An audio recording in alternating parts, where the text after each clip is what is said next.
Crime must be everyone's concern. As your Prime Minister, I took an oath to keep all who live in or visit our country safe. I fully intend to do everything necessary to deliver on that pledge. Prime Minister and Minister for Justice and National Security, Honorable Philip J. Pierre, with the backing of his cabinet, continues to implement systematic countermeasures both at the policy and tactical levels to curtail crime and ensure St. Lucia remains safe for citizens and visitors alike.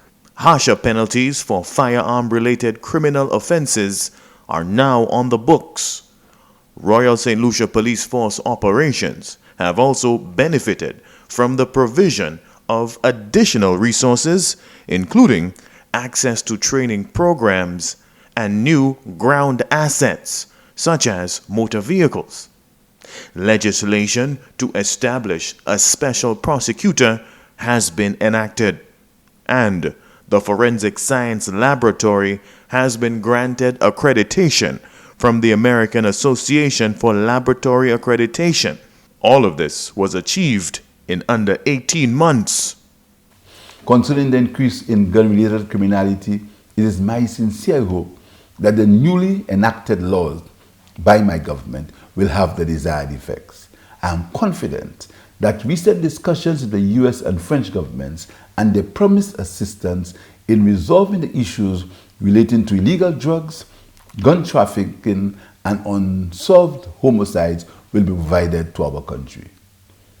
In recent weeks, you will have heard of or read of the several successful police raids that resulted in the confiscation of dozens of weapons, high-powered automatic firearms, and ammunition. The raids will continue this year with increased intensity. The Pierre Administration is attacking all forms of crime at all levels of society.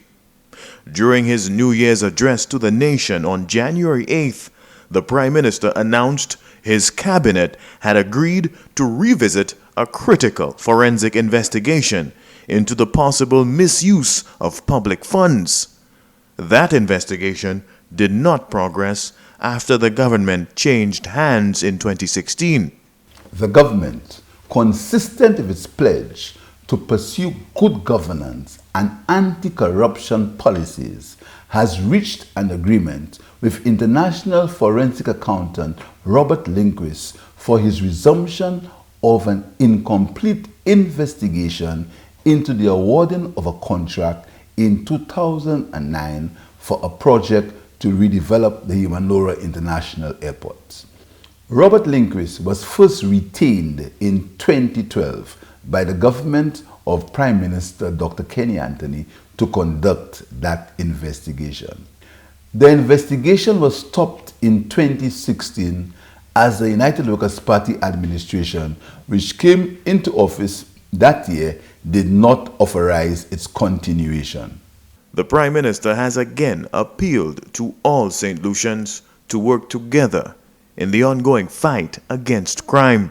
My family and I have been victims of crime. I know only too well how traumatic it can be to have one's home violated or attempts to tarnish one's reputation. All St. Lucia must come together to defeat this crime pandemic. It's a life and death situation that we cannot afford to lose. Prime Minister Pierre continues to actively pursue viable crime reduction solutions with domestic, regional, and international stakeholders and partners to facilitate the continued mobilization and deployment of resources to the Royal St. Lucia Police Force. From the Office of the Prime Minister, Rihani Isidore.